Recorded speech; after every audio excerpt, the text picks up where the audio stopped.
That chat. Can you dance on Bond's grave? Maybe. But let me reset everything here real quickly. I just decided to start recording. I forgot to record the session of this funeral. I'm so sorry. But we will be going over the topics and stuff later, I guess, so it doesn't matter. But let's talk about Bond. What did Bond bring to us? Now, some people would say he was just a guy, but I would say more. He brought memes. He did bring memes. He brought a lot of laughter with his memes. He'd always say, "My name's Bond Ryder, IRIAM's greatest detective, here to solve cases and put smiles on faces." I can hear him now, just, you know, and stuff like that really brings you back to the Bond Ryder experience. He was everything, really, if you thought about it, because he couldn't decide on anything, and so he chose to be everything he could. He stretched himself so thin that sometimes it felt like he was more of a thin piece of paper that was holding up everything, rather than the stone concrete pillar of this community that he really was. He always stretched himself paper thin. It was crazy. He had a Canadian model for Twitch. He did. He had a Canadian model. He had a Canadian bobblehead that he was inspired by South Park from, and he improved on South Park because he's like, South Park, more like South shit. I could do better, and he did. Proud of him.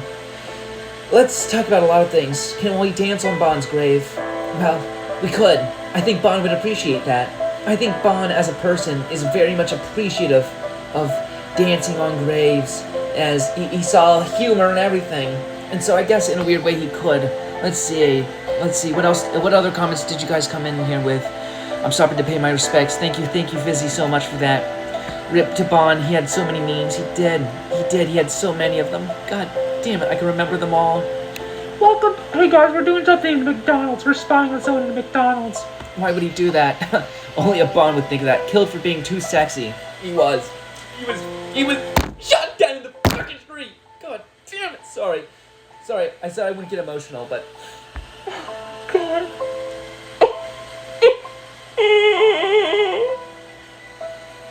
He watched someone streak in Finland. He did. Welcome in, Bunny. Oh, hold on. Thank you for the roses. Wait, didn't Bond choose cremation? No. He said, I want people to look me in the eyes when I died. So he did choose to not be cremated, but he chose for an open casket funeral where he had no shirt on. It was a little weird, but Bond insisted on it. That's just something Bond would do. He would just insist on random things, and sometimes we couldn't control it, and it would make us mad. He was the best employee that the McDonald's ever had, exactly.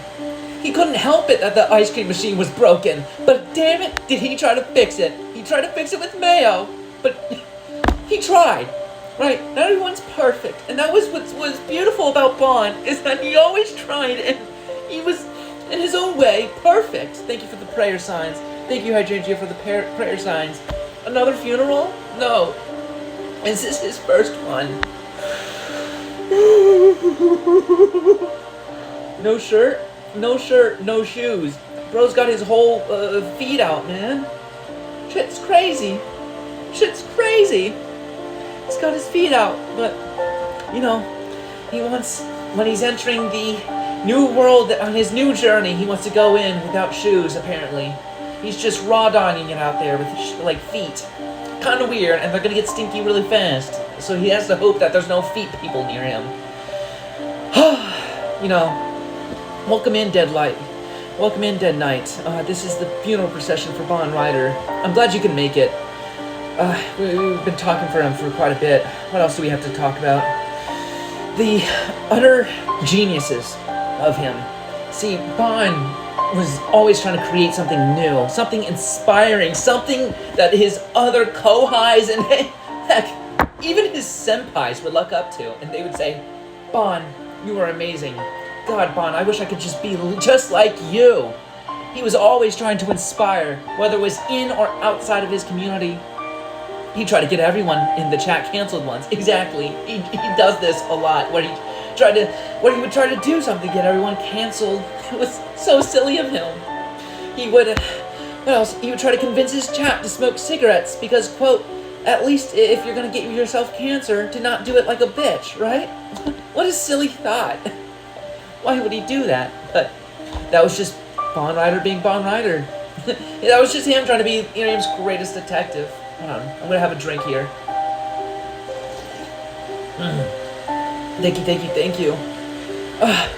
Anyways, so much has happened over the past few, let's say, weeks of Bond Rider's life that I think he would be eternally appreciative of. I think he finally reached 400 followers on IRIAM. He did it! He did it! He took 5 months to do it, but he did it! He's nearly reached 500 on Twitter. He's doing so much, he's reached 100 on Twitch.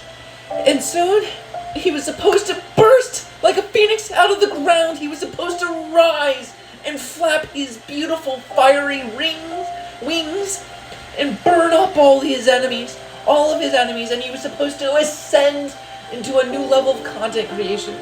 He was supposed to ascend, but he did not ascend. He fell. He fell.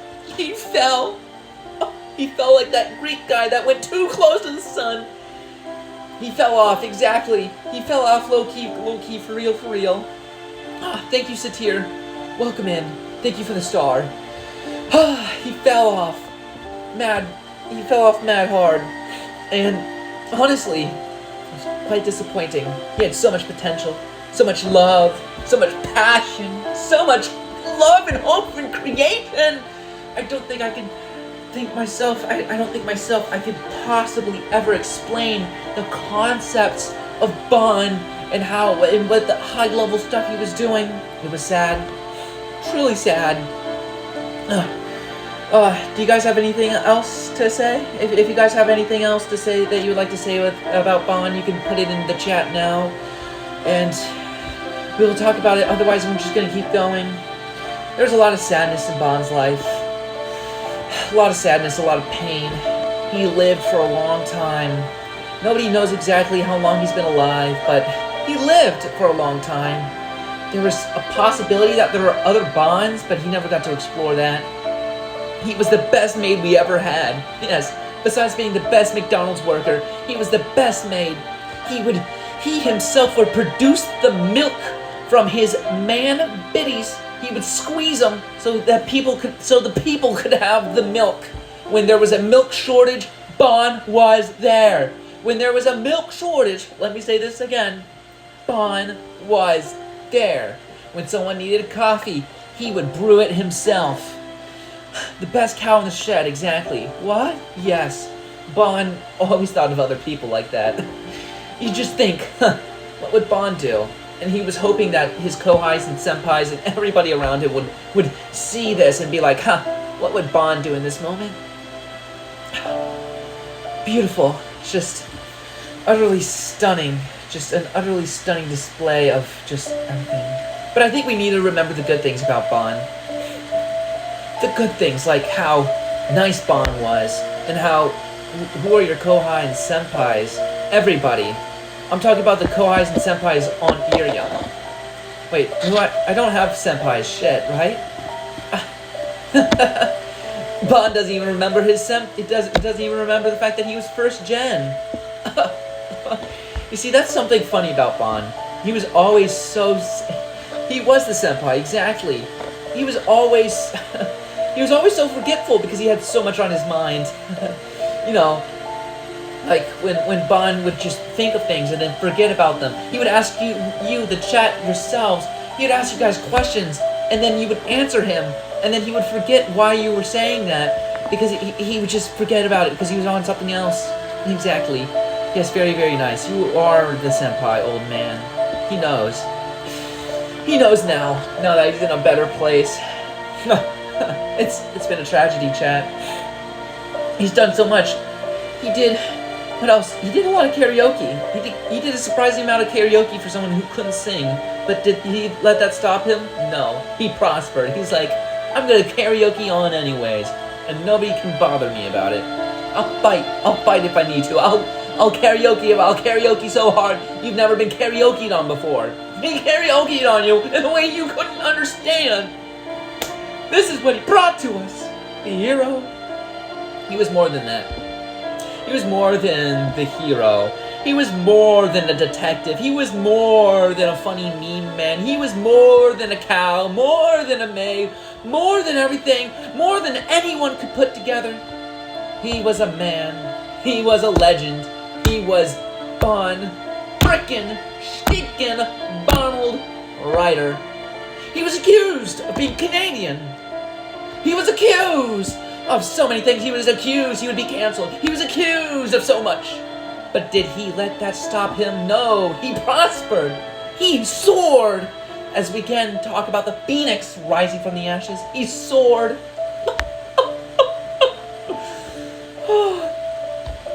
Oh my goodness.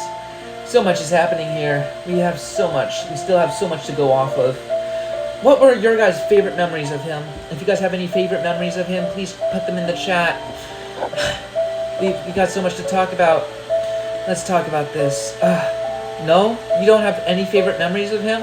You just wish he was gone? That's fine. Bon would forgive you, Satir. His beautiful abs. Yes. We need to talk about his amazing, sexy body. I mean, it was drop-dead gorgeous. He had pegs of iron. You would swear they were forged by Superman himself, the way they were chipped and the way that they were sharp and muscular.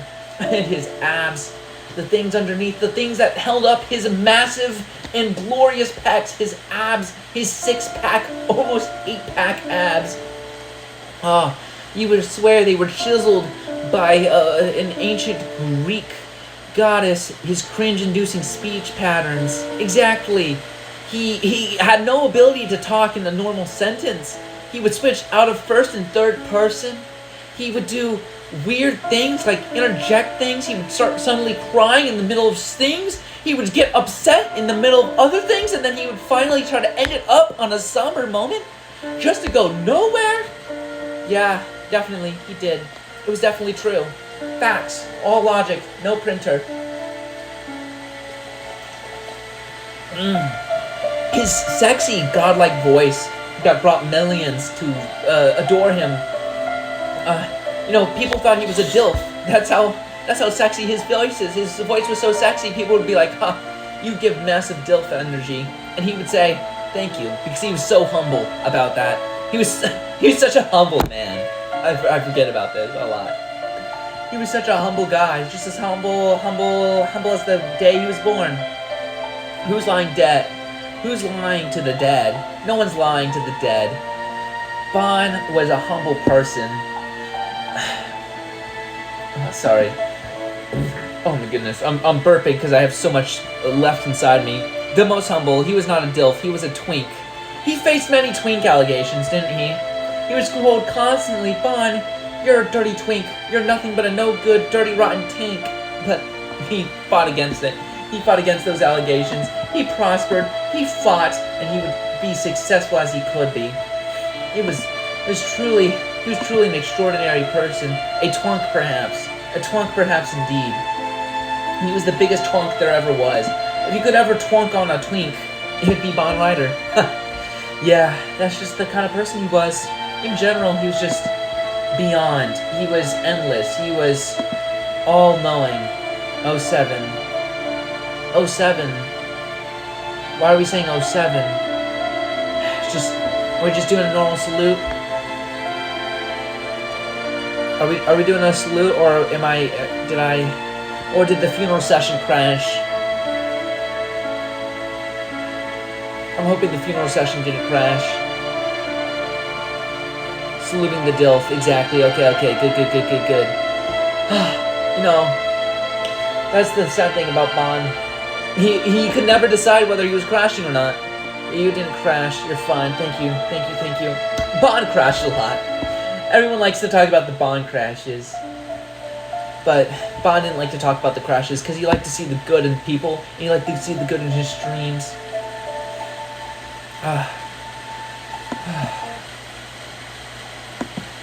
That was the thing about Bon. How did you know, Bon? How didn't I know Bon? It felt like, some days it felt like we were the same person, Fizzy. Sometimes it felt like we were the same exact person. It felt like I was Bon and Bon was me. And we would just, sometimes we would just go out into the field holding hands and just shack out, and we would just run and run as hard as we could, as fast as we could, just to see what it was like to be a secret lover. We were more than that. We weren't friends. We weren't lovers. We weren't even besties. We were beyond that.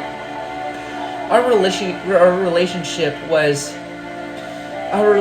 was a beautiful mix of non-romantic but totally bro moments where he was just that dude, right? You know, he was the one you wanted to spend every waking moment with, the one you wanted to lie in bed with, no homo, the one you would just want to just taste his lips, no homo, the one who you just want to stare in his eyes just to see the infinite abyss of love and heart that he stored in there. You just loved the way his hands felt on your body because it felt like his heart was on his sleeves. You could feel the heartbeat just pumping through his hands as his warm, glorious hands, totally not sweaty hands, would just stroke your chin and say, "It's gonna be alright." Full homo, no homo. Bon, is this factory music? It's not factory music, it's somber music. It's clouded as somber music to remember him by. There's so much to talk about. What was your guys' relationship with Bon Rider? I'm sorry for your loss, thank you. I want to know your guys' relationship with Bon Rider. If each of you could you please do your relationship with Bon Rider? Let's just take in your perspectives on this, and then we'll try to get into the next section. I was a psychiatrist. Okay, hold on. Let me quickly set up the next section, and then we will dive into this further. Okay. All right, we're setting up the next part. I was a psychiatrist, or you were always there for him, Arctic. In his deepest days, when he needed someone to be there, you were always there to hear his thoughts, hear his anguish, his pain, his happiness, his laugh, his everything. You would just listen. You were one of the greatest psychiatrists I think he ever had. Sometimes he could have been a little bit more medicated. Maybe you should have done something about that because you're a psychiatrist. But alas, not everyone's perfect. Everyone makes mistakes, just like Bon did. Bon should have been more of an advocate for himself, but that was the problem with Bon, wasn't it? He was always thinking of other people. Oh my god. He thought of everybody but himself first. He loved this new Madra quote he found, which is, if you had to list everyone you loved, how long would it take before you named yourself? He thought that was powerful, because he realized near the end of his life that he needed to love himself more so he could actually love other people. You see, true strength comes in your ability to be loved and your ability to love yourself, because if you don't even love yourself, how much love can you possibly give to someone else? Now, to love yourself does not mean to be selfish, but to love yourself means to be happy and to be your healthiest self. Because how can you love other people if you're not your healthiest, most mentally well self, right? That's the problem. Bon, I don't know. Someone that is paid to show up at the funeral. I don't know who that is, to be honest. Yeah, Bon liked to pay people for random things just because he liked to help out the homeless. He thought, wow, these people ought to not just lie around here. So he would just give people money to come watch his streams. And he was so excited about that. He was just like, man, that makes me feel so good. Because at the end of the day, Bon was humble. Bon would never, ever, ever take shots at people. Bon was... Are you calling me homeless? No, Bon thought you were. That's the difference. I'm not Bon. I'm Bon. I'm not Bon, but I'm Bon. Right? We had the same name, but no relation to the guy. That was the thing about Bon. He was always working in mysterious ways. He was working in ancient, mysterious ways that no one else could understand. No one else could even bother to comprehend. Bon Senpai was truly a scuff inspiration for me. He was, wasn't he? He was truly the scuff king. So true, 07, exactly.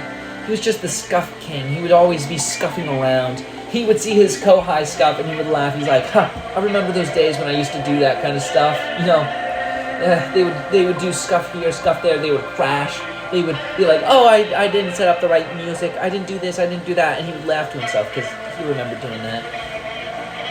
Let's talk about something else here. Oh, sorry, guys. He had so many friends. He had Fizzy, his Kohai, but also a fellow streamer of his. They were so cool. They were so awesome to him. He had Lambie. Lambie was obviously a, whatever it is that, your co-worker, I guess, his co-worker. And he thought she was also very inspiring. Thank you for the rose. He loved this guy named Gundy, who'd go on and on about these guys named Gundy and Domi, and how they were the coolest guys ever, and that he would lick his lips every time he was around them. No homo. He was always so weird like that. He was a part of a group once, and then he left. He was always a part of... Don't forget about his husband. His husband, Leora. I don't know if Leora has figured this out yet. But once Leo finds out, she's going to be so upset. They're going to be so upset that they won't know what to do with themselves. They'll be besides themselves. They'll be like, Bondo, you're the only Bond I know. Bondo, hold on. Let's see who else here. Let's just check up on this.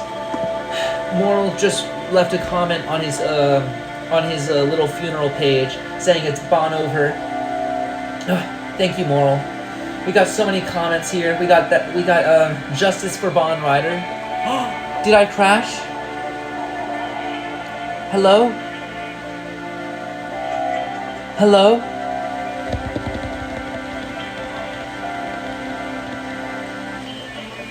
No! No, we were doing so well! We were doing so well!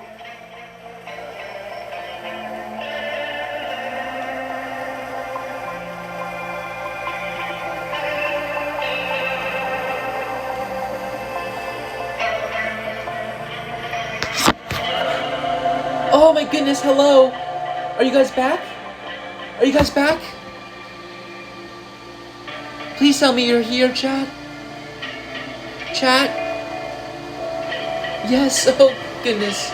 Sorry. What did you guys last hear? What did you guys last hear? I'm scared now. I hope you guys didn't miss me. We were talking about his funeral page. His funeral page. Yeah, Moral told him it was Bon over. Big rip. God Almighty himself said, justice for Bon Rider. Justice for Bon Rider indeed. Justice. I don't remember where we left off. We'll just go off from here. Justice for Bon Rider. If you guys want to talk about this, you can go on to Twitter and you can just type out hashtag Justice for Bon Rider, and I'll understand what you were meaning. God also left a comment saying, oh my god, I'm so sorry this happened to you. We can make one with you in a robe in it. He always was thinking about Bon. Next we have literally 1984 by Lady Corvina, which is true. It was literally 1984. Literally. This is something out of a book.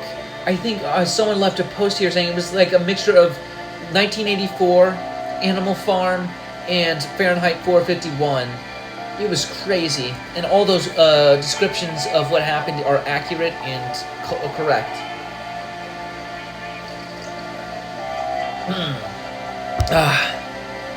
Good water. Sorry, I had to take a drink of water. No. I think it's about time we start transitioning to the next part. No. We have clips, voice clips. I think I told you guys about this earlier. You guys remember me talking about the voice clips earlier? We have voice clips about what happened to Bon. You know, we have so much. Are you guys interested in hearing those? Because we got a lot of them. He left us a treasure trove of clips to be inspired by. Hold on. Let me make sure everything's right over here. Okay, then we have this and this and this. Okay. Are you guys still there? I hope so. Sometimes when you guys stop chatting, it makes me nervous that I crashed again. I'm sorry, I don't need to make this about me. It's supposed to be about Bon Rider, but sometimes Bon Rider forgets things. I'm still here. Okay, that's good. Hold on. Excuse-moi. That was so not kawaii of Bon. That was just so not kawaii. Let's see here. Let's start playing some of the clips. Are you guys ready? Are you guys steady? Let's bring this down a bit.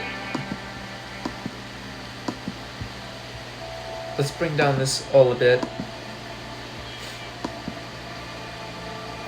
However, born ready. This is his first audio clip, so please be nice. Oh, hold on.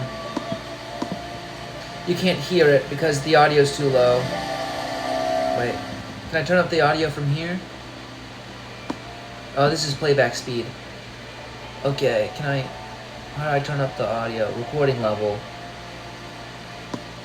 100% playback speed, okay. Alright, let's play his first clip here. We gotta turn off the background music for a bit. This is something Bon would say when he was ready for a fight. No.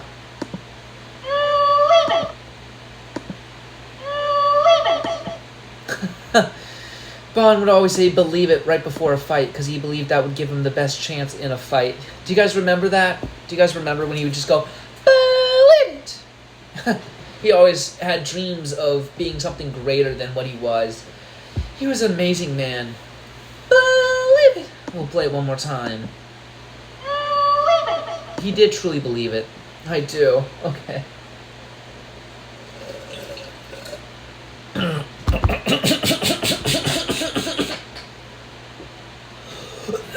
Fuck. It went down the wrong pipe. Shit.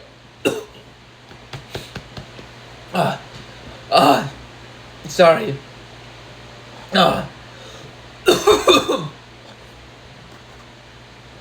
No, this Bon is dying too. That's true. I can't believe it. 2 Bons and a Pope? This has to be the worst day ever. Oh my goodness. Oh. Ugh. Crazy. Crazy. Okay, hold on. Let me grab some paper here just so I can write some stuff down. Okay. Just, here we are.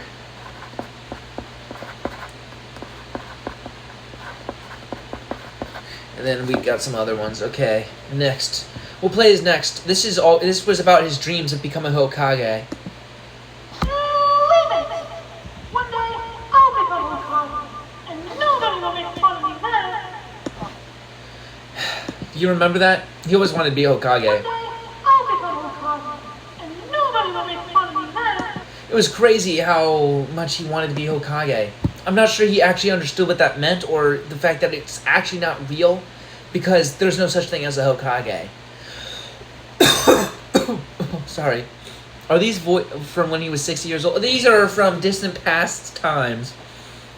Bon has a bunch of clips from different eras of his life. And so these are just a collection of the clips. None of them are dated because he thought all clips were relevant, no matter the date. He didn't want to put down dates. He thought it would make him look old, which is crazy.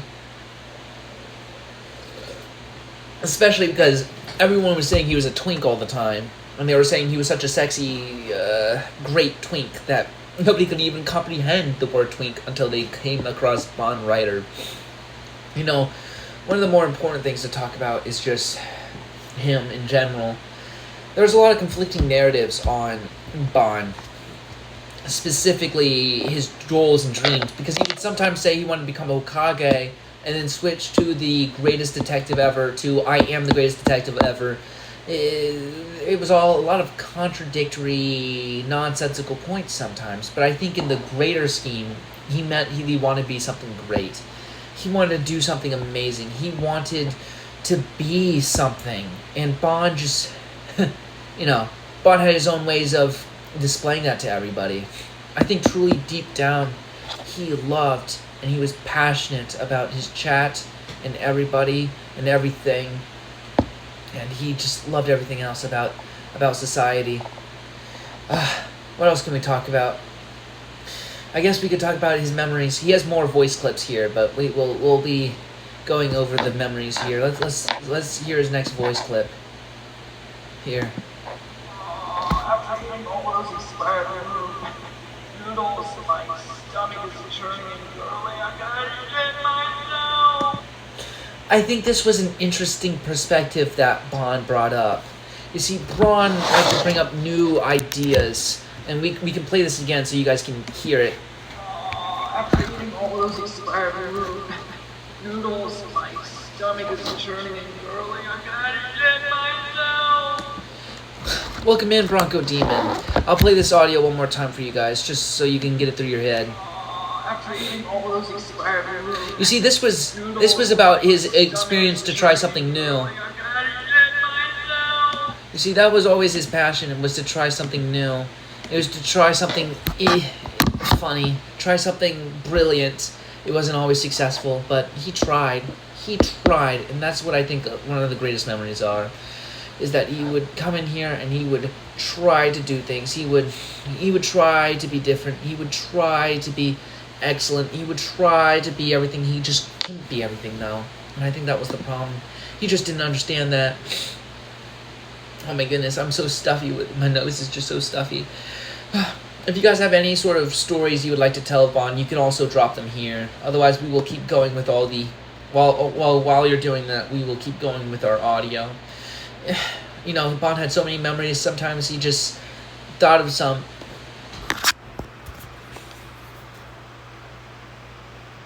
Oh my goodness.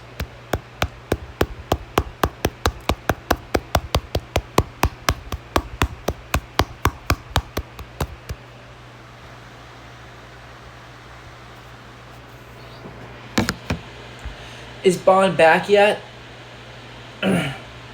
How long was Bond out for? Oh, I see the stars. I think Bond's back.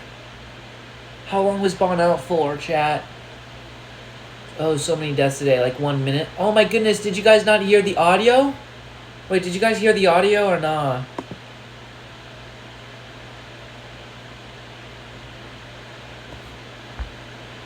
Wait, did you guys not hear him at all? Was he just talking to himself?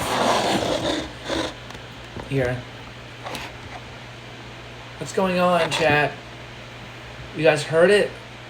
Did you guys hear it? I'm curious. Now I'm sad. I'm hoping you guys heard it, because otherwise we're going to have to go back a bit. You see, Bond was about making memories and trying something new. I don't think you guys understand, but Bond was always about trying something new, trying something different. Welcome in, Zeals Genhoka Brat. Welcome in. I'm Bond Ryder, and we're having a funeral procession. I'm going to play some of his audios. Here was one of his audios about noodles and trying something new. After eating all those expired noodles, my stomach is churning and gurgling. I gotta shit myself. Okay, sorry, that was the other audio. Oh, goodness. We'll play that one in just a second, but that was what Bond was about. Trying to create laughter, trying to create happiness. Did I crash again? I swear if I crashed again, I'm going to cry. No. See, that's the thing. Bond doesn't know when he crashes. Okay, Bond wants to make sure. You know, that was the thing about Bond. Bond just didn't know how to do anything like that. Bond didn't know how to handle that. He didn't know how to handle rejection, but yet he tried new things every single day. He would try. Oh my God, did he try. He tried all the time, and he would scream from the top of his lungs. What was going on? What was going on? Because he was fucking trying. That's something most people wouldn't understand. Let's play his next clip. I remember when you were just a little tiny little baby. Now you're trying to challenge me right to become Hulk Daddy. I see how it is. Okay. If you guys have any interesting stories or any interesting takes on these audios, please let me know. I know they're kind of hard to hear, but I am hoping you're hearing them well. That was the thing about Bon. He he was always trying to encourage his Kohai to do things and to try things and to be something and to push their limits as people. Oh God. Yeah, that was the thing about Bon. He just loved doing that. He just loved helping out other people. He loved interacting with them. He loved everything about it. He just couldn't understand why the world was so cruel. Yet he was always trying to push others to join him and become greater things. You know, that was the thing about Bon. Bon loved. Bon hoped. Bon dreamed. You know, that was the thing. Bon loved to dream, Bon loved to hope, and Bon loved to make sure everyone knew he was a Hokage. We'll play it one more time, and then we will go on to the next audio. I hope you guys are ready. Hold on. Actually, let me do something here. Let me turn up the audio a little bit. Because I think the problem is you guys might not be... I can't hear it, at least.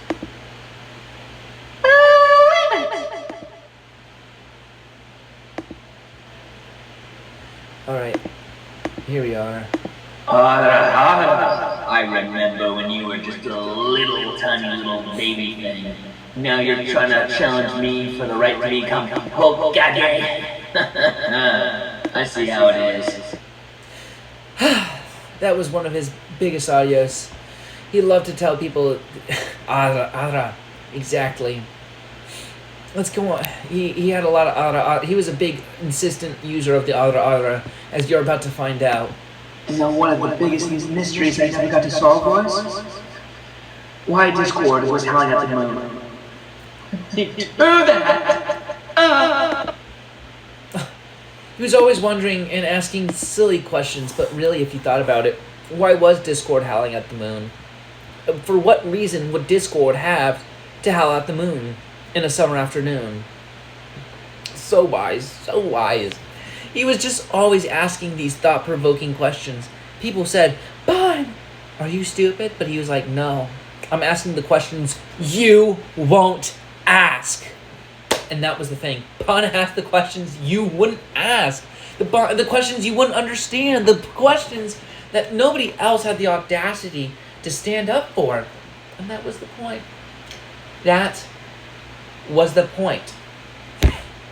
That was the point, was to push the limits. To push his... It's why he died here, because he pushed the limits of what it meant to be a content creator by posting his hips up, naked, on an IRIAM PFP and hoped for the best, because he thought that would be Chad and sexy. Unfortunately, Bon just... He pushed himself too hard and too far, and now he fell. Oh my god, did he fall. If you guys don't have any other questions, we'll move on to the next audio. Welcome in, Nocturnal. I hope you're doing well today. We're celebrating the death, we are celebrating the death of Bon. As Bon was such an amazing person, he would want us to celebrate this. If you guys have nothing else, we will be moving on to the next section. Alright, I see nothing else in chat. We'll move on. And to think, I'll never get to sniff my Oshi waifu Orokoni's armpits. Oh, I'm gonna miss that. Bon had interesting takes on things. He was an interesting guy. Sometimes his thoughts were so thought-provoking that maybe they should have been thought-silencing. Right? Maybe not all of his thoughts needed to be spoken. Right? Sometimes I think he needed to calm down a bit because he just asked questions, but sometimes these questions were a little weird. But I think the more important part to understand is that Bon was trying. Bon knew things. Bon was being so amazing. Bon just loved being Bon, and sometimes that would involve asking thought-provoking questions. But those thought-provoking questions were also kind of weird sometimes. Low-key, for real.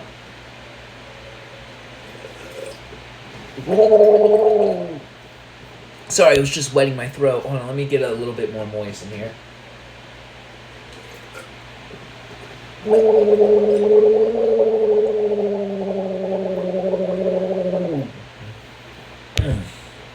Very nice. Very nice. Very nice indeed. Excuse-moi, Bond Writer would say. That's it. That's all he needed, just to love. If you guys don't have any more further comments on that audio, we'll move on to the next one. I'll give you guys just a few seconds. Just a few seconds to really sit on those comments as we go on in this funeral. Alright, time to move on, I guess. God, I need to sniff her armpit so bad. I need it so deep inside. I need that urge to sniff those armpits. Oh. Again, he should have been more of a he should have been more of a... Sometimes... I don't mean just... Whoa. Sometimes not all his thoughts needed to be displayed, but he would say them anyways because he loved saying everything he couldn't say normally, because Bond was low-key weird as fuck. And sometimes Bond needed to realize that not every thought needed to be said. You know, that was the thing about Bond. He was always being a little kooky, a little creepy, a little quacky, a little quirky, but sometimes being quirky is not the most important thing. Sometimes the most important thing is just being there. And I think Bond was just trying to be there in the moment. And that's the point of all of his thoughts, by the way. His thoughts were not horniness, but instead just someone trying to be in the moment and just not knowing how to express it properly. Have you guys ever been in the moment before? You would understand what he was talking about when he was trying to say, I want to sniff and lick Oro Crony's armpits. Because that was not out of a sense of horniness. That was out of a sense of pride for Crony as a individual. That was a sense of accomplishment and pride in the fact that was, yeah, sure, exactly, you're getting it, Arctic. Arctic agrees with that statement, that sniffing and licking women's armpits is not weird. Welcome in, HW, yeah, exactly. He just wanted to sniff and lick that Crony armpit. Hold on. We'll play his next audio too, unless you guys have any other questions, comments, or concerns. If there's no other comments, questions, or concerns, we'll move on to the next bit. I think we're almost halfway through the audios, though. I'm not sure yet. Alright. If there's nothing else, we'll move on. Oh, I don't even just sniff. Leave a wet sweat. Again, he had an interesting perspective when it came to women. I think deep down this was not a weird misogynistic thing. There are concerns, but your love for your Oshi. There are concerns, but love your Oshi, I guess. Thank you. Welcome in, Chance. I'm so glad you can make it. If you guys don't know, this is Chance. They are my kohai, and they are here to attend Bond's funeral. We just got over... Bond left us a few audio messages about... Do you know the person named Oro Crony, HoloLive member of HoloLive Council? I'm so sorry for all of your kohai. No, my kohai are inspired by this. Wait, why is Bond dying? If you check my Twitter, you'll see why. Bond was hit with a warning as he apparently had a profile picture that was too inappropriate. It was sad. It was really sad. But... anyways, Bond is actually the Pope. That's what Bond was saying earlier. If Bond died and the Pope died, this has to be the worst day ever for everyone ever. Oh yeah, I saw that exactly. And so that's what we've been going over the audios he's been leaving. He left a lot of audios, and some of them were weird. We've been going over his obsession with sniffing and licking the armpit of Oro Crony for some reason. He was a weird guy like that, you know? If there's no more comments or concerns about that, we'll move on to the next audio. Do you guys have anything you'd like to say? Bond was like the Pope, in which he inspired many, and he loved so much, and he was always thinking of a greater thing, and always acting on behalf that greater thing, you know? That was always his thing. Alright, let's move on. If only Jane Doe were a real person, man. I'd try to sniff them too. My wife. Bond had interesting perspectives on Jane Doe, the Zenless Zero character, as well. You see, Bond... I think there's an issue with Bond, low-key. I think low-key Bond had an issue with being normal for more than 5 seconds. I think being normal made him uncomfortable, and so he decided to deflect from that by being weird. I think he was trying to do something greater, but ended up failing. Chat. Like with Jane Doe too. Jane Doe's not even a real person. And yeah, thank you for the 1,000-star chance. Thank you. Muy bien. Muchas gracias. De nada. You know, he was always thinking, oh, and that gets into his Spanish. He loved speaking Spanish. He was a big Spanish speaker. He loved speaking Spanish. He loved celebrating in Spanish. He used to go, muy bien, do do do do do do. We rescued our friends. Yeah. If there's no more comments or concerns, we'll move on to the next audio. Exactly. Let's move on to our next audio here. I think this one was about his wife 2B. My wife 2B found out my obsession with Crony and Jane Doe. She's gonna fucking leave me. Fuck!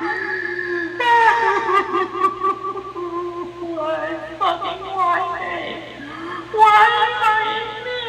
It keeps going. It goes on for quite a bit.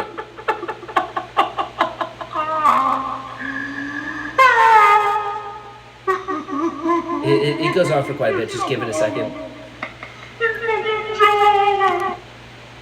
Yeah. So, yeah, his wife found out about his obsession with Jane Doe and Crony. He was certainly a person, wasn't he, chat? I hope there's an audio clip about his jar collection. Jar collection? No, not yet. I don't think he was I think he was going through a rough time right now. And so, exactly. And I think he was going on a rough time right now. So I don't know if he was talking about his jar collections. But, you know, maybe his wife found out about that too. And that's why 2B left him. You know, maybe 2B was thinking about the broader aspects. Maybe 2B wanted him to change as a person. What do you guys think? Any comments, questions, or concerns? Because I think deep down he loved 2B to death. He just didn't know how to be a normal person for more than 5 seconds, you know? That was a little weird, but I'm concerned about this whole funeral. Why? What's concerning about the funeral? We had a rain and music earlier. Right now we had to keep it silent so you guys can hear the audios. Everything? Oh my goodness. Give me more details. We need to learn to improve this funeral. This is going exactly by the books, by what Bond wanted. Bond wanted a lot of this, the books? Yes, by the book. Well, Bond's books. Bond had very set details of what he wanted for his funeral and how he wanted it laid out. And so, you know, was he ever normal? His funeral is as normal as Bond was. Exactly. Was he ever normal? No. Bond had unique perspectives, to say the least. Lol, exactly. Thank you for the 100th comment, by the way, Chance. Exactly. Bond had unique perspectives that he loved to bring into people's lives. Oh no, Anu, welcome in. Unique perspectives. Okay. Hold on, we'll play back some of the audio here. Anu, I want you to hear this audio. This is... we'll go back a bit. We'll play it all through and then we'll skip past this because I think Anu is gonna love some of these audios here. Is this the one with Crony? Let's see. We gotta go all the way back. Okay. And to think, I'll never get to sniff my Oshi waifu Oro Crony's armpits. Oh, I'm gonna miss that. God, I need to sniff her armpits so bad. I need it so deep inside. I need that urge to sniff those armpits. Oh, you know, he... Yeah. Like the sweat. If only Jane Doe were a real person, man. I tried sniffing them too. My wife recently found out my obsession with Crony and Jane Doe. She's gonna fucking leave me. Fuck!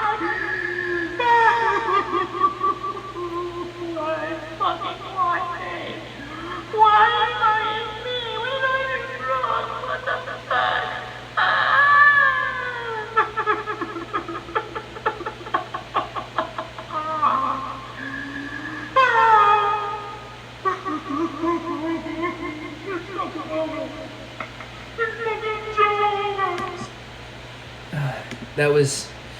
That was part of it. You know, he had a very weird way of looking at the world, and so he would do these weird Vince things like this. You know, he was proud of himself though. Let's go on to the next audio. I think this is a continuation of 2B's his story with 2B. Spending all my nights, all my money going out on the town. Oh, this was him talking with. This was him singing a song. I forgot to add context. This is him singing a song to Crony as forgiveness. Spending all my nights, all my money going out on the town. Doing anything just to get you off of my mind. But when the morning comes, I'm right back where I started again. And trying to forget you is just a waste of my time. Baby, come back. And kind of fool could see there was something, everything about you. Baby, come back. You can blame it all on me. I was wrong, and I just can't live without you. Come back to me, please. He had interesting ways of expressing himself. He definitely tried. You see, this is exactly what he was going for. This is something. You see, he was. We talked about this karaoke. He was the best at it. Sorry, I have to get some water. Zeffy who? More like Zeffy dog shit compared to Bon. Gundy? More like Guns dog shit compared to Bon. You see, Bon was the greatest musician on this app. Right? You think those guys were singers? Not compared to Bon. Bon was the greatest singer of all time. He always had a weird way of handling things, obviously, but he would always do it with pride and immense joy in himself. He was a talented individual, and he loved to love. He loved to fight. He loved everything, and I think deep down he wanted to be back. And so you were right. It was a little vile, the way he acted. It was a little something, the way he acted. He definitely did try to sing. He was crazy, a little bit crazy, but who wasn't crazy? Who wasn't crazy? You know? Not everyone is perfect, and that's what Bon was. Bon wasn't perfect. Bon had interesting perspectives, to say the least. If there's no other comments, we will continue on with the next audio. We've got I think 4 more after this one, but if you guys don't have any other comments, questions, or concerns, we'll keep going. Alright, I'm not seeing anything in chat. We'll move on. So my wife left me the other day over a misunderstanding that was entirely her fault. Yeah, I agree. So I've decided to get into rap as a way to get my gains up and find some other ladies that won't judge me based off of little mistakes I make. Exactly. Here I go. I got a song filled with for the strong will. When the world gives you a raw deal, it sets you off until you scream, piss off, screw you. When it talks to you like you don't belong, or tells you when you're in the wrong field. When something in your mitochondrial causes it to latch onto you like knock knock, let the devil in, malevolent as I've ever been, head spinning. This medicine is screaming, let us in, like a salad bowl, Edgar Allan Poe. Bedridden, should have been dead a long time ago. Liquid Tylenol, gelatins in my skeletons melting. Wicked, I get high when I think I've smelled the scent of elephant manure. Hell, I meant Kahula. Screw it, to hell with you. I went through the hell accelerants and blew myself up again. Volkswagen tail spin. Buckets imagine my pale skin. Mayo and went for a helmet. Being rail thin. Filet of fish. Scribble jam. Rap Olympics. 97 freak Nick. How can I be put down? Me bizarre in Florida. Proofs. Room slept on the floor at the motel. Then Dr. Dre said, hell yeah. This goes on for quite a bit. I got that adrenaline momentum, and I'm not gonna know when I'm venom. Venom. You don't know what when I was, with the venom. Bon had interesting ways of expressing himself. How do we...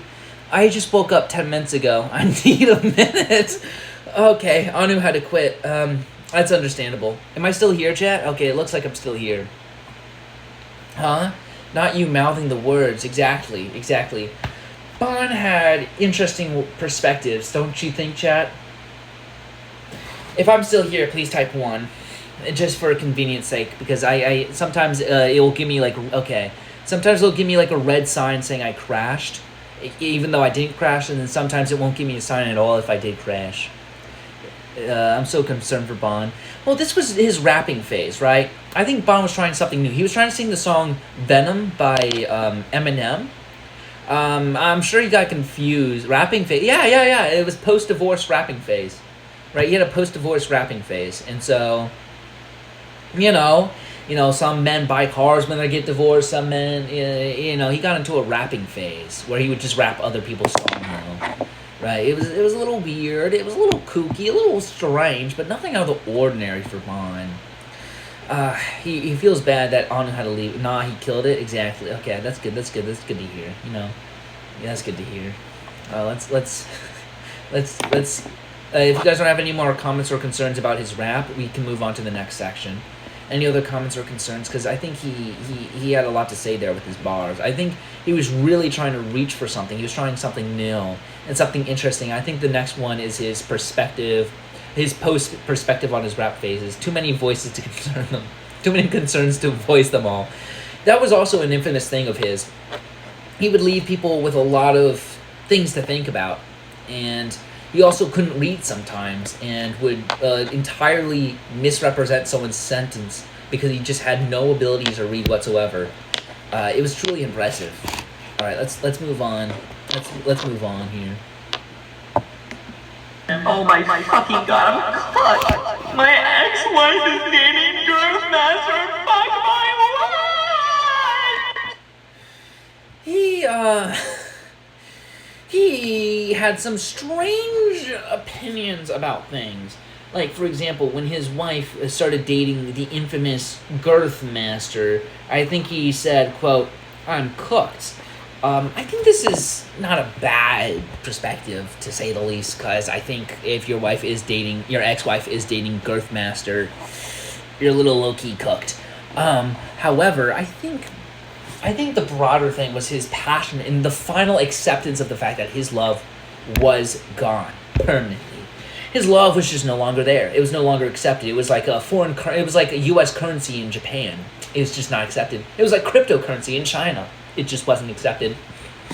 You see, Bon was always trying to do something new, and when it didn't work out, Bon had to deal with those emotions, and I think he dealt with those emotions in terrible ways, but I think he had a lot to say, a lot to do, and a lot to think about. If you guys have no other concerns, we'll move on to the next quote or audio. I think we have a lot more. We have 2 more of these, or 3 more after. Well, 2 more after these. This one. All the concerns, those are valid. All right, let's see what's next. Started an OnlyFans recently. So I was on a cigarette. I go by Little Nuts now. So if you would like to. Thank you so much for being here, Chance. Please have a great rest of your day. And Atsuban, I'll try to see you next time, but just think of Bon when you're here. Hum. Thank you. Oh my goodness. Very nice, very delicioso. Muy bien. Let's go over Bon's audio here. Started an OnlyFans recently. I get that smoking vibe. I go by Little Nuts now. So if you would like to see something massive, head over to Little Nuts on OnlyFans. Bon had an interesting way of promoting himself. Most people would not promote themselves by saying they had tiny nuts, but Bon, an out of the box thinker, thought about promoting himself in this manner because Bon understood things in a ways that most other people didn't, and I think his perspective on this was quite interesting. At least he was honest. Exactly. Bon was as honest as the sky was bright, as the sun was bright. right? He was an honest guy. He was humble. Sorry, I don't mean to yawn at this guy's funeral. Loki, that was rude. I'm sorry about that. Oh, stretching. Oh my goodness, I'm burping. I'm yawning. Oh. You know, that was the thing about Bond. He had a lot of interesting perspectives and interesting ideas, to say the least. And so I think we need to understand him in that context. Wouldn't you guys agree? Understanding Bond in that context is something that was going to be hard for him from day one, but I think genuinely he needed to understand that context, right? I think that was important. All right, if there are no more comments or concerns about that, we'll move on to the next audio. Okay, we'll move on to the next audio. These are a cry for help. Please answer my cry for help. Please answer my cry for help. Please answer my cry for help. Please answer my cry for help. Bond was an honest person, as we said before. Bond loved being honest, so sometimes his honesty got into the way of being a functional person. Sometimes he would cry for help on these audios. That isn't ominous at all. No, it's not ominous at all. It's Bond just struggled to be himself sometimes, and sometimes that struggle led him to being a little bit of a weirdo. And I don't think that's an issue necessarily. I think that's a perfectly fine thing to do. I think deep down, Bond had interesting perspectives, and he sometimes just sought help, but just felt like he couldn't ever ask for it. And I think deep down, that's the problem with most content creators. Most content creators don't think they can ask for help, and therefore they never do. It's sad. It's tragic, really. Let's go on to the next audio, unless you guys have any questions, comments, or concerns. If there's none more, I can continue. All right. IRIAM, I'm so sorry, IRIAM. I didn't mean to do this. I love you. I fucking love you, IRIAM. I didn't mean to do this. Fuck. You see, IRIAM certainly had an effect on Bond, as Bond felt that he had hurt IRIAM in a way that IRIAM just didn't understand, and therefore hated him. And so there are concerns, but I won't say anything. You should say them. If you have concerns, please label them below. Please write them below, because Bond was always looking and seeking for the truth. Bond understood that people are complicated, that things are complicated, things aren't always in his control, and so it's the best thing to do, the best course of action is to sort of harp onto these points, and is to basically be new and introspective about himself and understand why he was doing things. See, Bond had interesting ideas, but he had a very weak will sometimes, and so I think we need to put that into consideration when we're taking these quotes of his. Ultimately, sorry.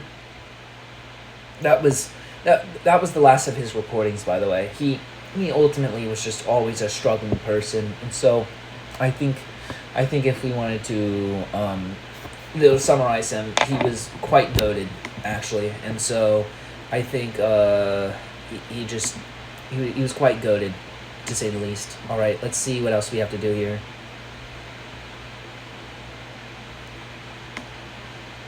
All right, tell one or two stories about this character.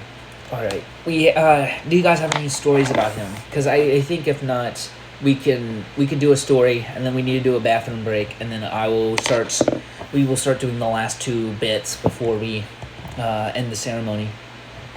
So let's talk about a story. The story of when Bond ran a McDonald's, also known as Bond McDonald's. You see, Bond ran a McDonald's. Not really, though. He was trying to capture a super criminal doing something extremely bad. And so he set up a sting, a very, very well-known sting now. But the sting was meant to basically capture this super criminal.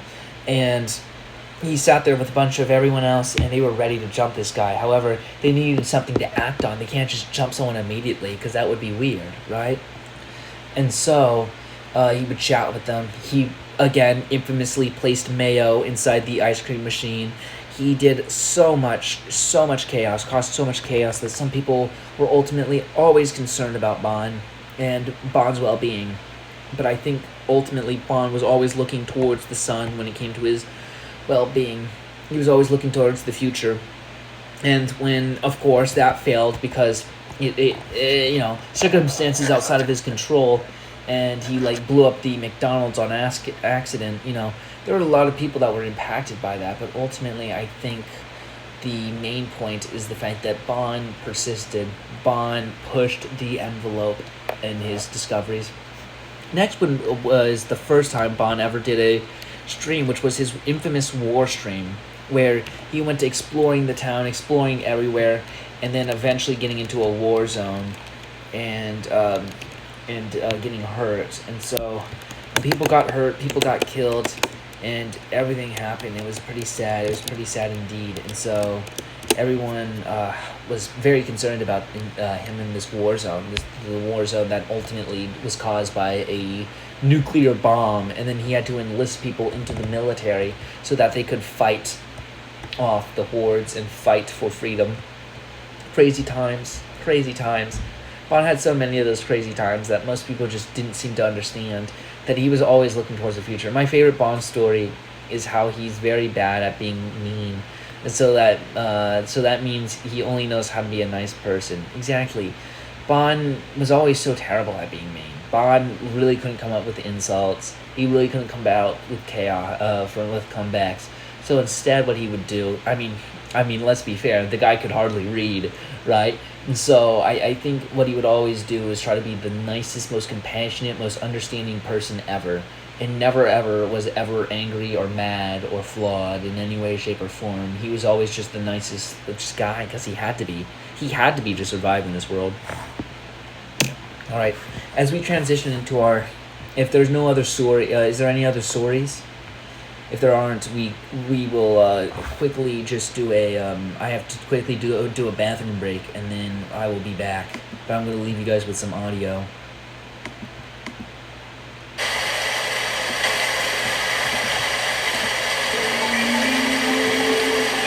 I'll be back.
Are we here? Oh my goodness. Scary music. Alright, we'll switch off. We're swapping it over anyways. So just...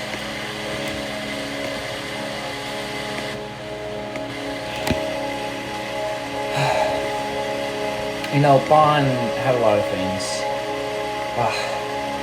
He had a lot of these moments. He loved songs like Porn Stars Dancing. Let's talk about his songs. Bond had a hard time picking songs. You see, Bond always changed his mind on what he really liked. Sometimes he would like garage rock. Sometimes he would like normal rock. Sometimes he would like Vocaloids. Sometimes he would like rap. Sometimes he would like so much stuff. He would like 8-bit music only, and then he would like and then the next day he would like jazz. Right, Bon had such an interesting and hard decisions to make when it came to music. They were some of his hardest ones too. What he would actually listen to on a certain day, and so he would just listen to all of them. You know, hold on, I'm gonna grab a few candy things while we eat here. I'm gonna eat in Bon's honor if you guys don't mind. If you guys don't mind, we can eat in Bon's honor. And so that was always the thing with Bon. Bon was always looking for an interesting and unique way of doing things. He was always living, he was always working, he was always trying, he was always doing. That was the thing with Bon. Bon was always bonding it out and trying to bond forward into the future. Without Bon, what would this world be, right? If you think about it. Bon was very scary when it came to music because he didn't know what he wanted. Everyone else, he always was sad about that too because everyone else knew what they wanted. Everyone knew what they loved to hear, but not Bon. Bon, he was musically illiterate, right? And so, he never chose for music because, good candy. He always thought, that was a Cadbury, by the way. Yeah, a Cadbury. And so, he was always thinking about stuff like that.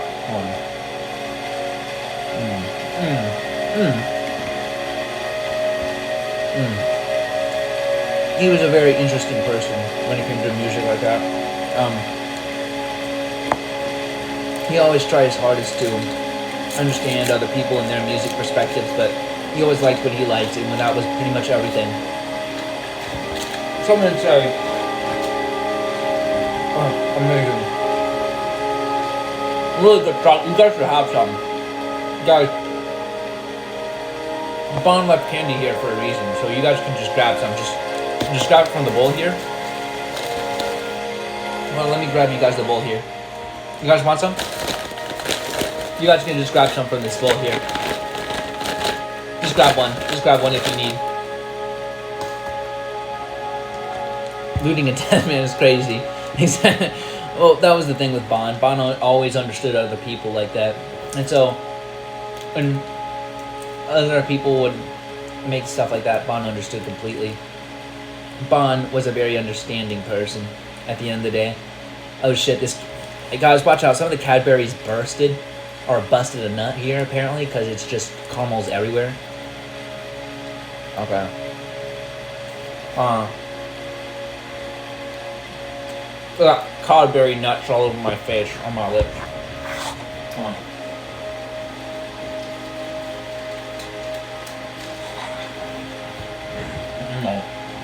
Oh goodness. Oh goodness, that was good. Oh, now it's in between my teeth.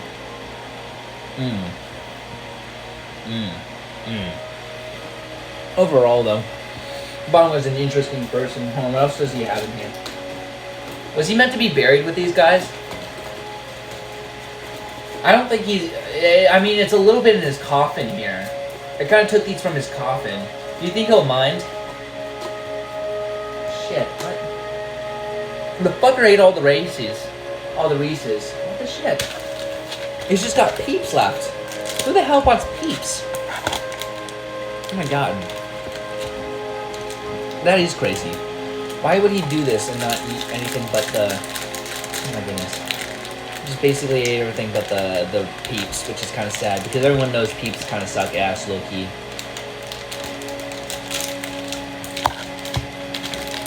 Okay. But this was the thing. He always liked things like this. He always liked... Oh. Marshmallow. Shitty marshmallow. He loved it so much. Shitty marshmallow that tastes like sand. That has the texture of sand and marshmallow. So muy bien. Okay.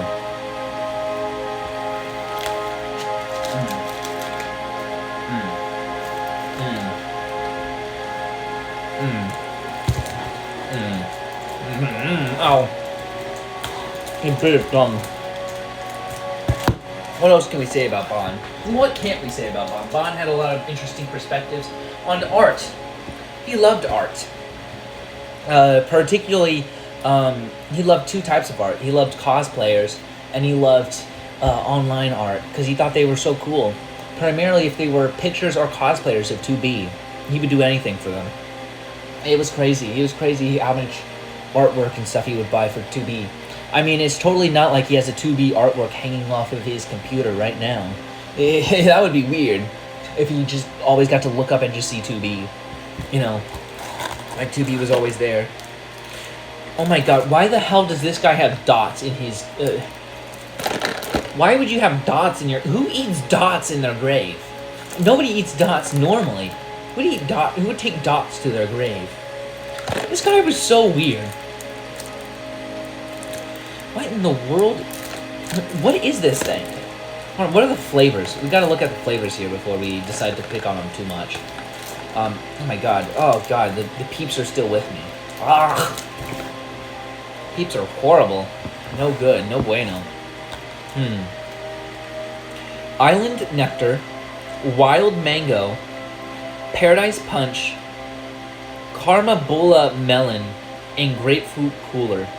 These have to be the lamest flavors for anything ever. This is the average thing of dots. This is crazy. You would have to pay someone to put this in your...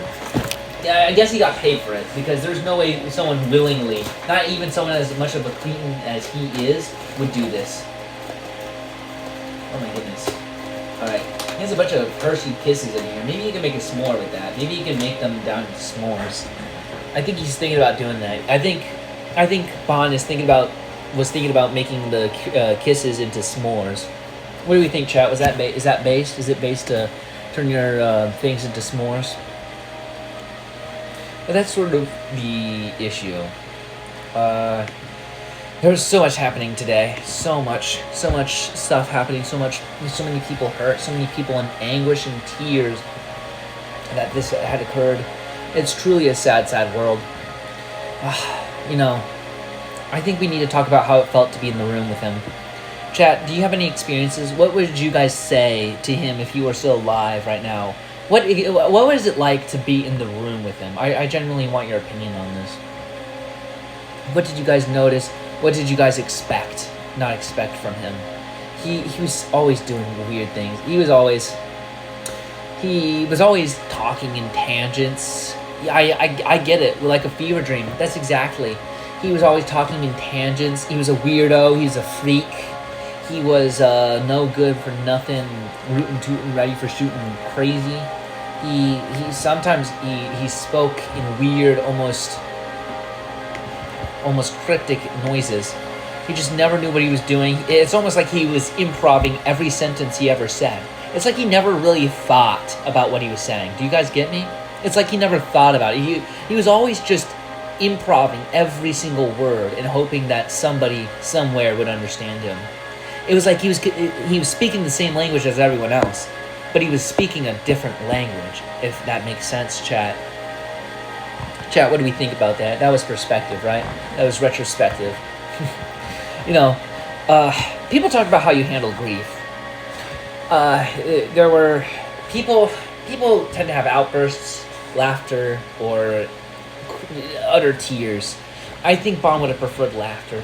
So if you guys want to prove to me that you're a great fans, you'll just start bursting out into laughter.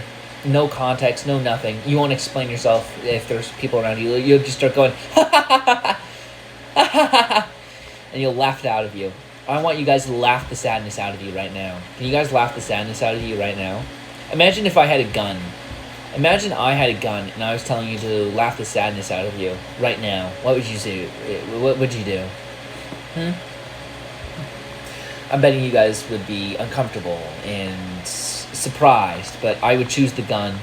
Open the casket, I'll laugh once I see his face. That's crazy. You see, both of those options were not the correct option. You're supposed to just laugh, right? You didn't have to choose the gun, and you didn't have to open the casket and laugh in his face, because he wouldn't understand shit. Sorry, I was totally not playing around in the background. I'm totally focused as I stand here at this at this podium. You guys have to imagine me. I'm standing at this podium that's elevated off the ground a little bit, like on this like second like stand thing, right? And the coffin's right in front of all of us. You guys are in the stands, obviously. I'm totally not sitting here playing with the the drawers on the podium. That's simply untrue. I would never do that at such a time like this. I would treat my podium with respect and love that it deserved, and the dignity that it deserved. But I think genuinely, how people handle grief is kind of weird. You know, he was always weird. He would always have awkward silences, and sometimes he would struggle.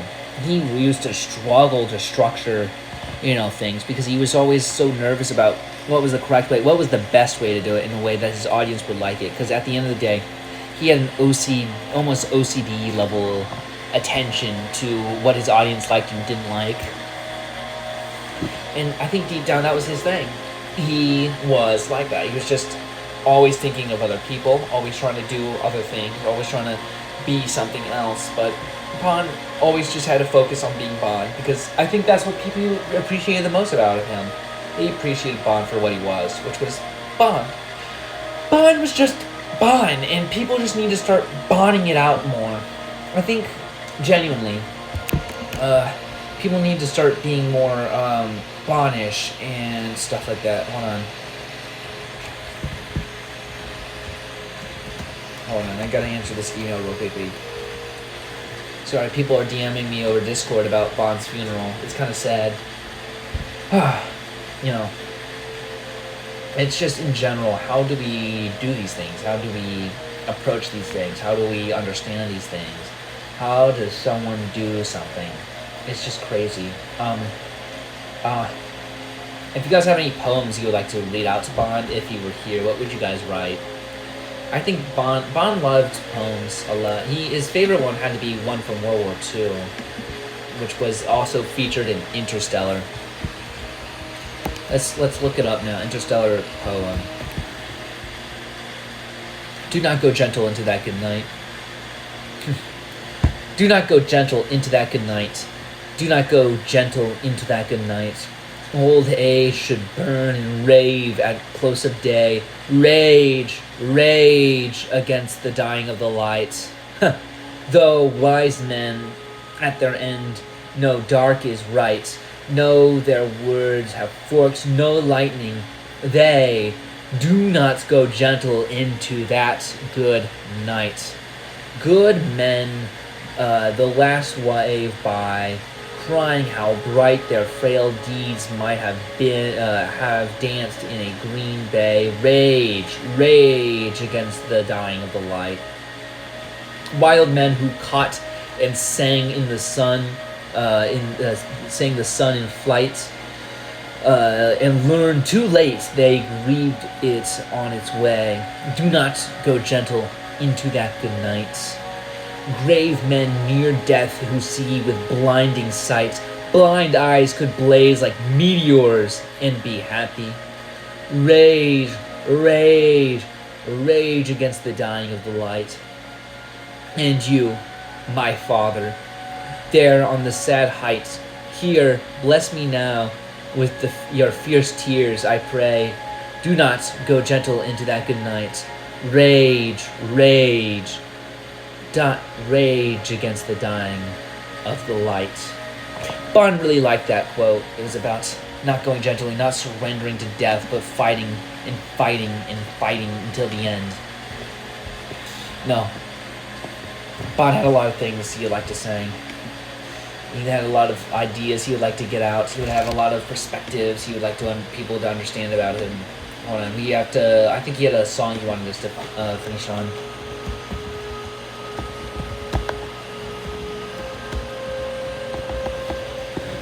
Okay.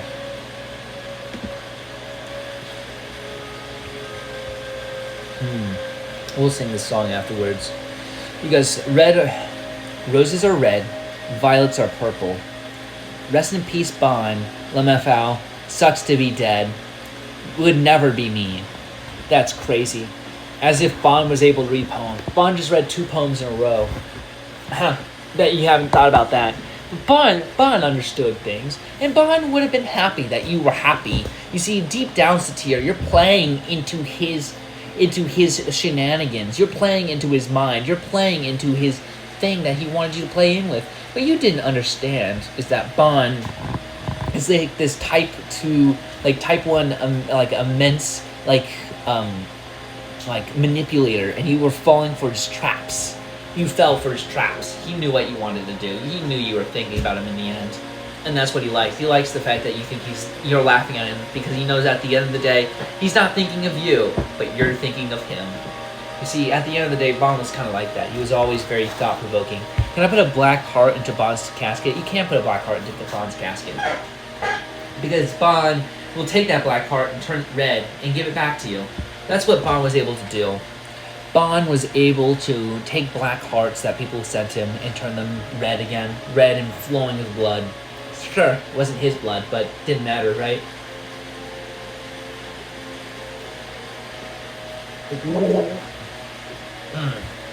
Oh my goodness, I got water everywhere. Oh god, I just got water all over the podium. I think I got a little on Bond too. Shit. He's not gonna notice. Can't spell manipulate without man. And I guess even Bond was a man. That is true. Facts. Bond was a man.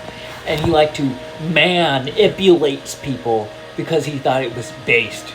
But really, Bond struggled a lot with himself. Bond struggled with everything. Bond was just kind of a bonding around all the time. He didn't understand people. He didn't understand their perspectives. Okay. I guess we gotta go over like some as our ceremony starts to wrap up for the last 30 minutes. We gotta go over some larger philosophical, cultural ties about this. The philosophical of us. I think Bond was an absurdist. I think deep down Bond was an absurdist. He loved the idea of being silly, of being uncontained, of being freed, of not being taken too seriously. He hated and loathed the BFEs, the GFEs, the everyone who wanted themselves to be taken seriously. Because he viewed life as nothing more than just a happy coincidence, and that we should be celebrating this, and we should be happy, and we should not be expecting answers in the what cannot be answered. And I think that was an interesting perspective of Bond, how he was always trying to go on and on and on and on and on about different tangents and different ideas and different everything. Because at the end of the day, Bond was goated with the sauce. He was goated with the sauce when it came to understanding philosophy. Some people would say, oh, could Bond even really understand stuff like that? And the answer was yes, he could. He really could. He really deep down believed that he was bringing this absurdist revolution to his content, and that people would understand him eventually. They may not understand him now, or in a year after his death, or 2 years, or 5 years, but much like Vincent van Gogh, he would be understood in the end. He would be cherished in the end. His works would be held up in the Met Museum. They would be placing pictures of him milking himself in the Met, and people would sit there and be like, very interesting, thank you, Bond. And Bond would be like, Bond, play Despacito. He would say, play Despacito if you're sad. And not to forget what I brought to you guys here. That is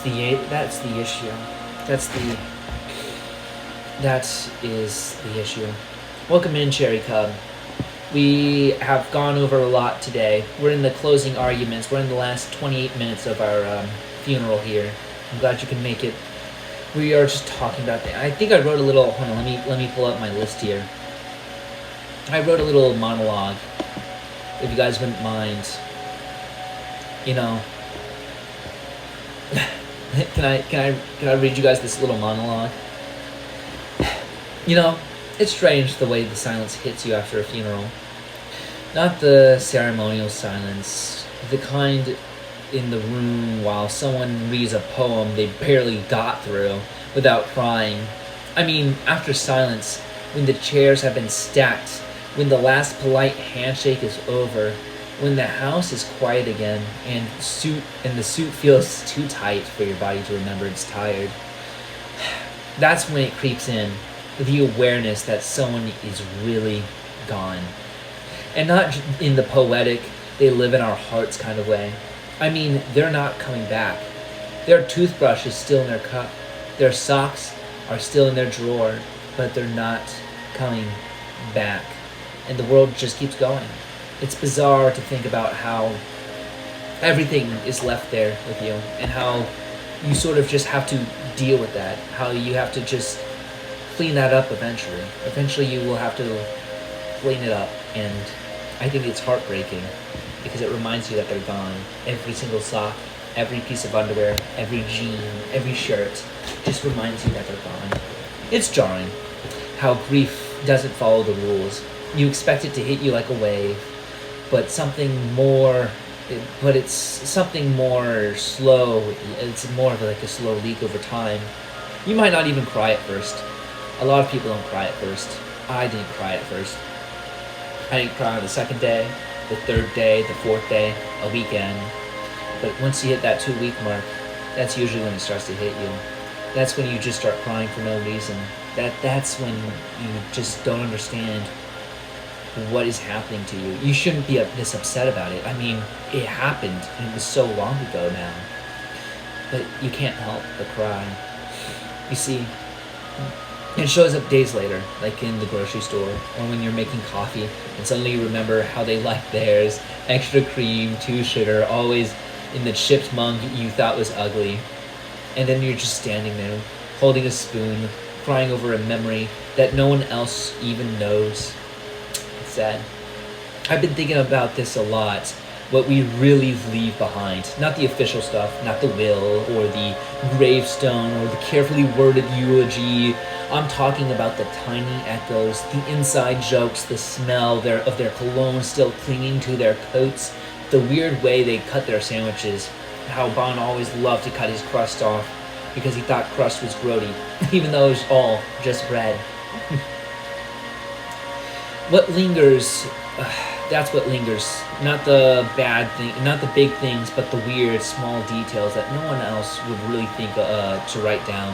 And maybe that's okay. Maybe legacy isn't about being remembered by everyone. Maybe it's about being remembered deeply by a few people who really knew you. The good, the complicated, the strange. And if that's true, this person is more than enough. Is there a cemetery for all the Bonds? That is a lore question that we will maybe be getting into. You know, that's just sort of that's the thing about Bond.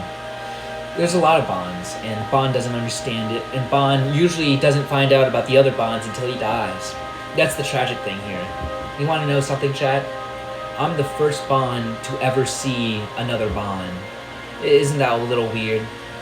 But that's the truth. We only ever see each other when the other one's about to die. I'll use a reanimation jutsu. It'll be okay. But you can't reanimate what's not there. Bond is something deeper, something in a weird way darker.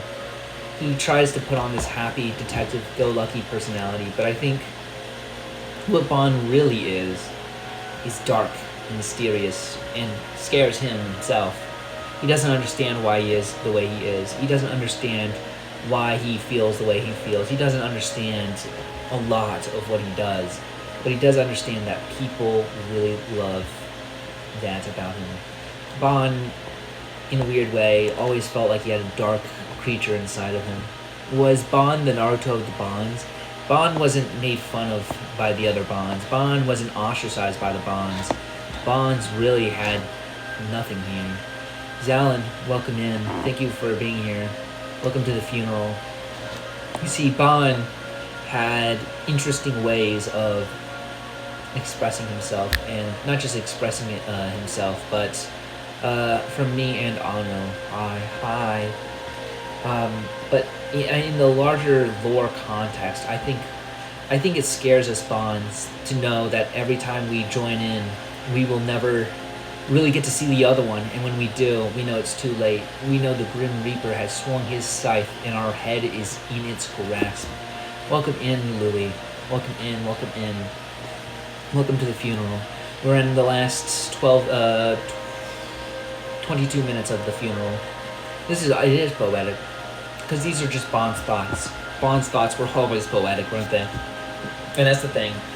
People don't understand about Bond and his lore is that we're always there, but we never understand everything about him. He's just a little weird, a little strange, a little creature in the end of the day. Bond is the greatest detective next to me, exactly. Whose funeral? Bond's. You see, Bond passed recently. Somewhere, Shadow Huey. Welcome in, Buns. I know. It's sad. It's a sad day when Bond dies, but that's what happens to the best of us. Bond can't live forever, and that's sort of the thing. I'm back. Welcome back. I'm back. I'm Bond, and we're talking about the funeral of Bond and the impact he had on everybody. Bond will live forever, exactly. Yes, so when we're talking about Bond, we need to discuss the fact that in the end of the day, Bond always wants someone to be. He wants someone to entertain. I think he wants someone to make laugh. He wants people to love him, because I think deep down, Bond struggles with trying to be himself and have friends, and so he must become a character. He must become another creature in order to survive, I guess. But I think Bond really needed to learn at the end of the day, it doesn't matter about that kind of stuff, right? Because at the end of the day, just being Bond was enough. He didn't need to be all these things. He didn't need to be the best entertainer. He didn't need to make the funniest memes. He didn't need to have all this just to have an audience, just to have friends, just to have, well, anyone. He just needed to be himself. Alright, Bond, I'm gonna head out. Alright. Goodbye. Funny story, I'm in the hospital. That's sad. Autobahn. See you later. One day I'll have to let Zalin know that he's spelling Autobahn wrong. But until that day, Autobahn, Zalin, I'll help you eventually. But until then, Autobahn. But let's talk about... I guess in our last 19 minutes of this, I've got to come up with something else to say. I really want to hear your guys' perspectives on Bond. What did you guys find funny about Bond? What did you guys find sad about Bond? What made you think about Bond in the end? Because I think Bond was curious about how everyone thought of him more than he ever thought about himself. His socks were funny. He was very sensitive about his socks, but he decided to embrace them. I mean, if you look at his logo, they're even in his, he has them in his Japanese, what is it? His Japanese version of the name, Bond Rider, on him.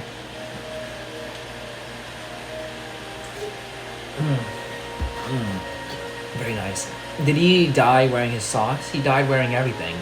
Oh, no. He died in the pool. He was in a bathhouse when IRIAM hit him. IRIAM hit him with a karate chop and just instantly killed him. It was kind of brutal. You can see on the Twitter when he died. He had a sake in his hand. He had his abs out, his pecs out, and he just got immediately annihilated. It was truly a sad day for Bond. His lotion episodes were certainly something new. His lotion episodes? I don't remember his lotion. He had lotion episodes? Bond didn't remember a lot of things, so it would be hard for me to criticize and say who was right about Bond and what Bond really did. Bond was an interesting person, to say the least. Bond had... I think I want to start going for more of a happy ending here. You see, I hope to leave you guys with a happy ending here with Bond's funeral. We still have 17 more minutes, but Bond was always excited. Just saying Piplup outlived Bond. That's untrue, because Piplup would die to Bond. Because Piplup is useless. No more milk. No more milk. No more lotion. No more coffee. No more McDonald's. No more adventures into the great unknown. No more operating anything, no more solving crimes, no more anything really, no more Pokemon takes, no more anime takes, no more music, no more anything. And yet it feels like every day we're surrounded by him. In fact, it feels like he's talking right now, you know? That's the weird thing about Bond. And I think as the new Bond, it is my job to take over his place. I don't think I should start anew. Or maybe I should.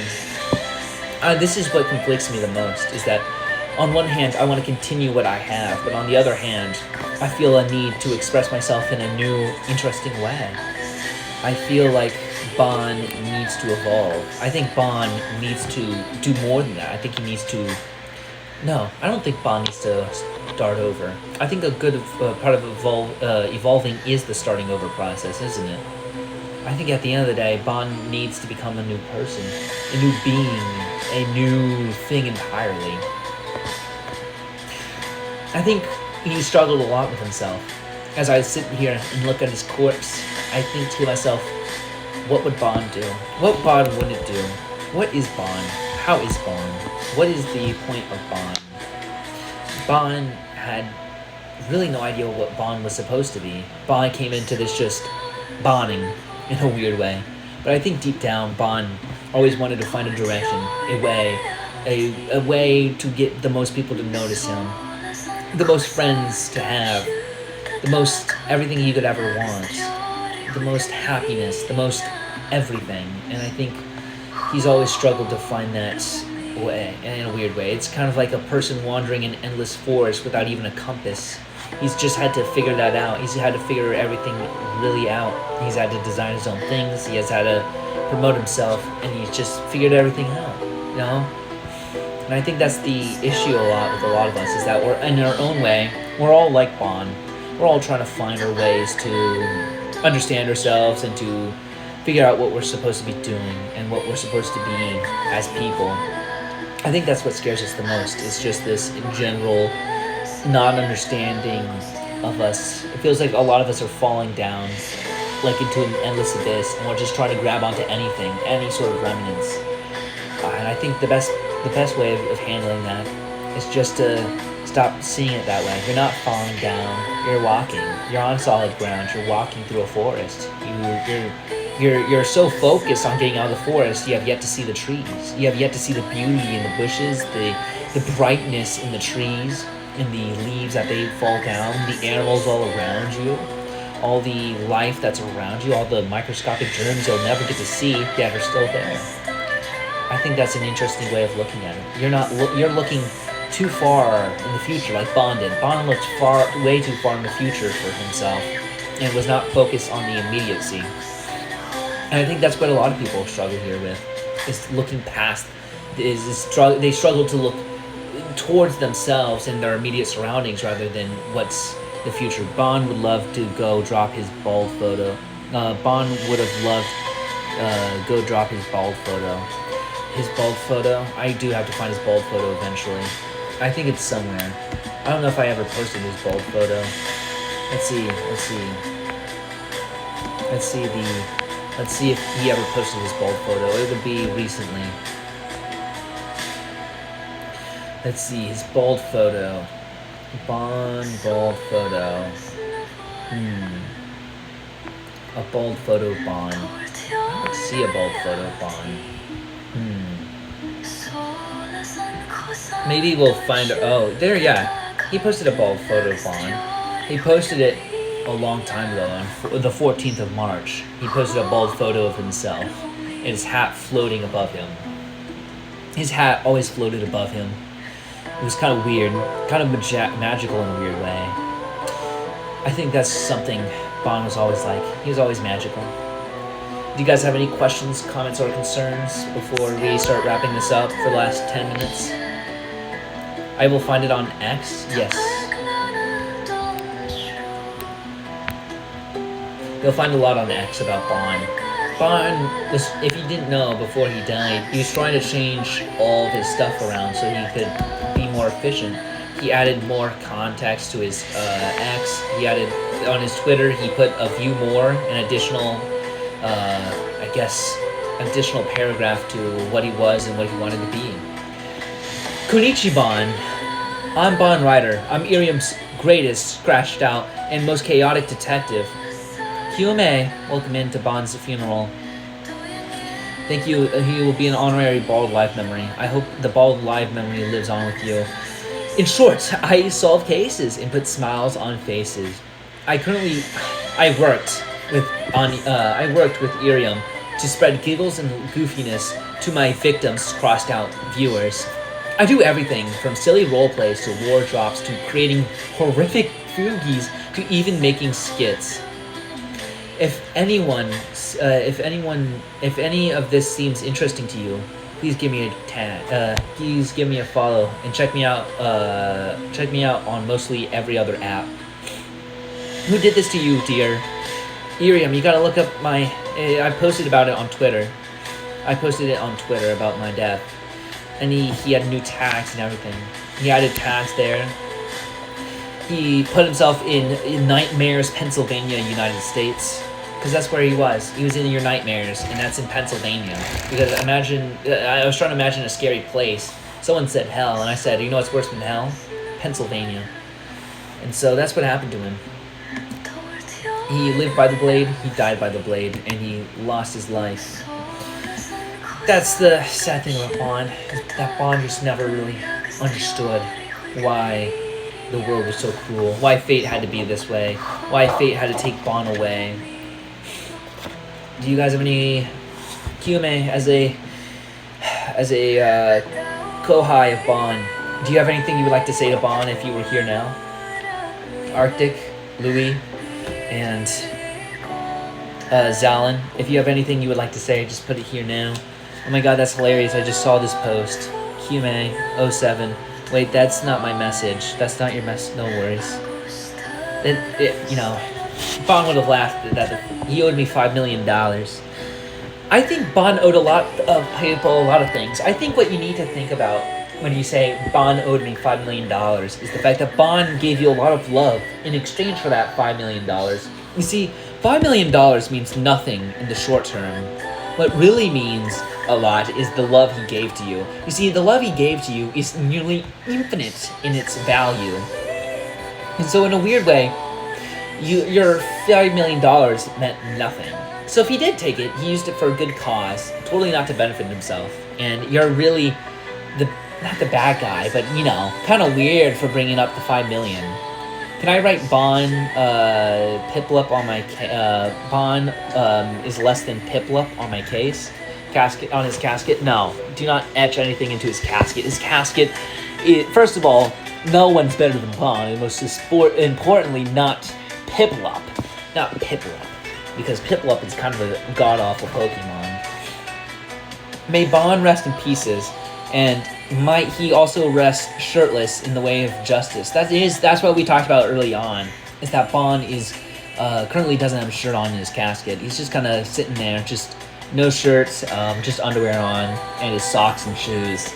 It was kind of weird that he was wearing socks and shoes in the pool that he was in, but no one really wants to get into the details of why he was wearing socks, shoes, and underwear in a bathhouse. You know, people just want to remember him for what he was. That silly little guy. That silly little goofy guy. That silly little goofy goofer. The goofiest of the goofers. I think that's more important. You know, wearing socks because you never know when the bros get a little closer than 5 feet. Exactly. No, 10 feet apart in the hot tub because they're not gay. To demonstrate that they're not gay. They don't want to show anyone that they want to prove to the world that they were not gay.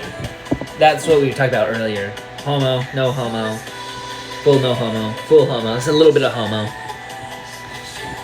That was the thing with Bond. Bond never knew how to express himself. And so he would just keep wearing that kind of... He would just keep kind of saying that stuff.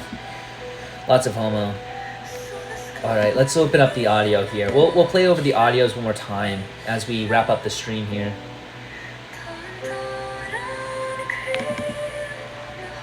Is this the audio? Yeah. Here. Nope. Let's see. Let's go back to Audacity real quickly. Where's Audacity? I gotta look up Audacity to bring up my audio files for you guys. We'll play them as we'll play this out. No, I wonder, how I've seen so many people as of late stuff get taken down, and how many of still have yet to be canceled by the ungodly stuff I've talked about on my stream. It will hit you eventually. Bond was just the first one because Bond stands in the way of all of you guys. Bond was always in the way whenever they were up to no good. Bond was always in the way. Alright, we're gonna play this slower. We're just gonna mute that for right now. We'll end it off with all of our audios here. We gotta go all the way back. Bond was a martyr. Bond was a martyr for your sins. Exactly. Absolutely not. Absolutely not. What are you guys talking about? Wait. You can give Bond a maid dress to give Bond maid. Wait, you can give Bond's maid dress to Kyume. That's crazy. I do have a maid dress. Bond had a maid dress, and if anyone ever wants to see him in a maid dress, it's literally just $15. $15 worth of IRIAM gifts, and he will put on the maid dress. It's pretty sad, but that's how the markets work. All right, let's play his audios.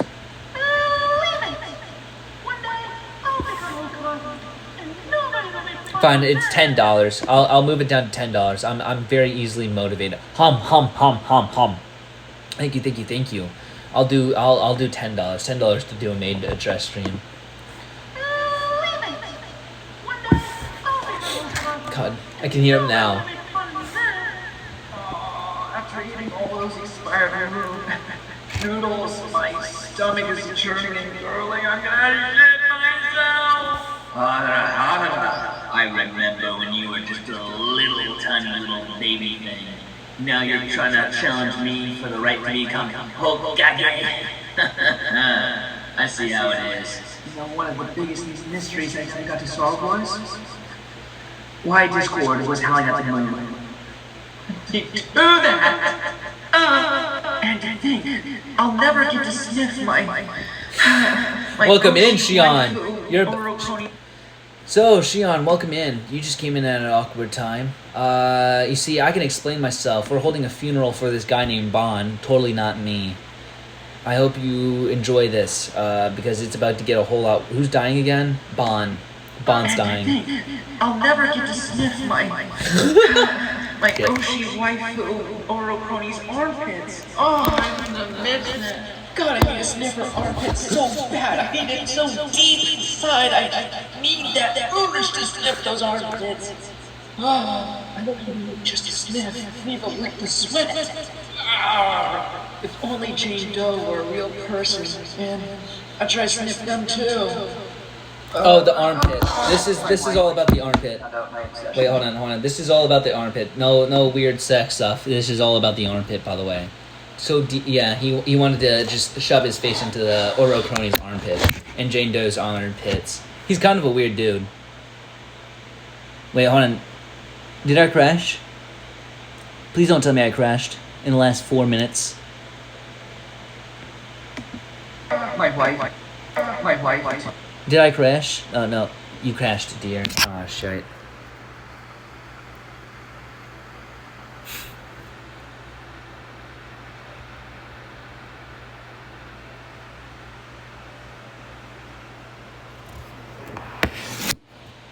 Are we back?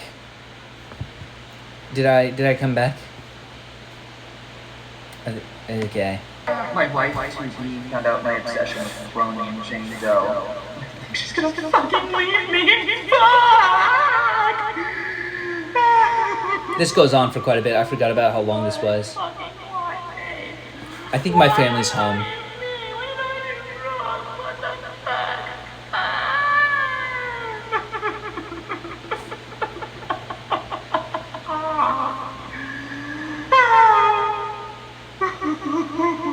He goes on for quite a bit. No, he had a lot to talk about here. Spending all my nights, all my money going out on the town, doing anything just to get you off of my mind. But when the morning comes, I'm right back where I started again. And trying to forget you is just a waste of my time. Baby, come back. And kind of fool could see there was something, everything about you. Baby, come back. You can blame it all on me. I was wrong, and I just can't live without you. Come back to me, please. So my wife left me the other day over a misunderstanding that was entirely her fault. So I've decided to get you. I think we're gonna skip the rap because the rap takes too long. We're kind of short on time here, so I need to get past this rap. But just know, okay, not the cover, but I wanted the one we need. But I wanted the one we needed. The wind. Do you mean? Screw it. To hell with you. Oh, this is still the sorry. This is still the rap. This rap goes on for like 2 minutes. I don't think we have time for that, so we'll pass that. Oh my fucking god, I'm cut. My ex-wife is dating girls master. Fuck my wife. Started an OnlyFans recently. All right, there's that, and then he had a lot of interesting takes. These are a cry for help. Please answer my cry for help. Please answer my cry for help. Please answer my cry for help. Please answer my cry for help. Miriam, I'm so sorry, Miriam. I didn't mean to do that. Hello, Lavi. Just I fucking love you, Miriam. I didn't mean to do that. Fuck. sorry, that was my. Aren't you a little silly one, my dear, my guy, little guy, dear? I am. As the hour wraps up, I just want to say thank you guys so much for being here and joining me on this little bond session we were having. I would like to just leave you here with a moment of silence before we part our ways. Thank you so much again, and until next time, this funeral is over. Autobahn. Put F's in the chat. F in the chats to pay respect. F in the chats to pay respect. Autobahn.